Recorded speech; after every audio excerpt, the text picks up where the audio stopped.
Herb tomato jam may sound a little bit interesting, which is what I thought when I first saw the recipe, but it tastes so good. This is a really interesting mixture of, your tomatoes and then all your spices that you would normally pair with a tomato, like your garlic and your basil and your oregano, but it's made into a jam with a lot of sugar. So, I mean, it seems like it wouldn't be so great, but let me tell you, it is quickly a family favorite at my house.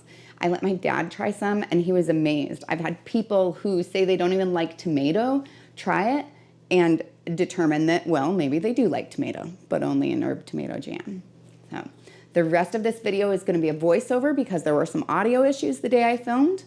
Go ahead and take a look. I begin with about 2 to 2.5 pounds of Roma tomatoes. I blanched and peeled them, seeded them, and then chopped them nice and small because I want it really spreadable. I then placed my 3 cups of diced tomatoes, 1/4 of a cup of lemon juice, 6 tablespoons of pectin, 1 tablespoon of garlic, 1 teaspoon of oregano, 1 teaspoon of basil, 1 teaspoon of lemon peel, and 1/2 of a teaspoon of butter. I also measure ahead of time 4.5 cups of sugar and set it off to the side. I'll need that later. I then bring the jam to a nice rolling boil.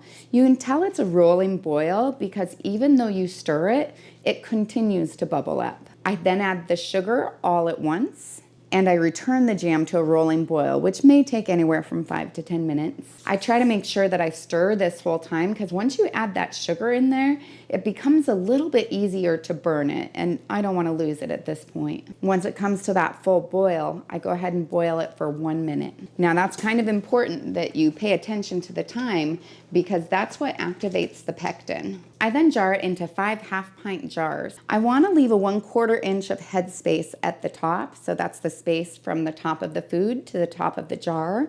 Use a clean, damp cloth to clean off the rims. It's very common to get just a little bit of that sticky stuff on the edge and it can interfere with the seal. I then place on my canning lids and add a ring and tightening it to fingertip tight. Then I'll place my jars into a boiling water bath canner and process them for 10 minutes if at sea level. Since I'm at 1,200 feet, I'm gonna go for 15. You can see it's begun to have a rapid boil, so now I'll set my timer for the 15 minutes. With the time up, I'll remove the lid and turn off the burner and allow it to cool for 5 minutes. I then use a jar lifter to remove my jars from the canner and place them on a heat-resistant surface. I like to space them about 1 to 2 inches apart so that they can cool down rapidly. I'll allow them to rest for 24 hours before removing the ring and using hot soapy water to clean off the jars, paying special attention to the threads, and then I'll store them in a cool, dry location for the next 1 to 3 years. I taste tested this,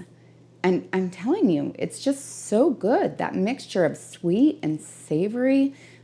I mean, I'm a big fan of sweet, so that kind of makes sense why I would like that, but I really enjoy eating it with like a cream cheese component to it. I had some fresh French bread and I put the cream cheese on it and the jam on top of that, and it was so good.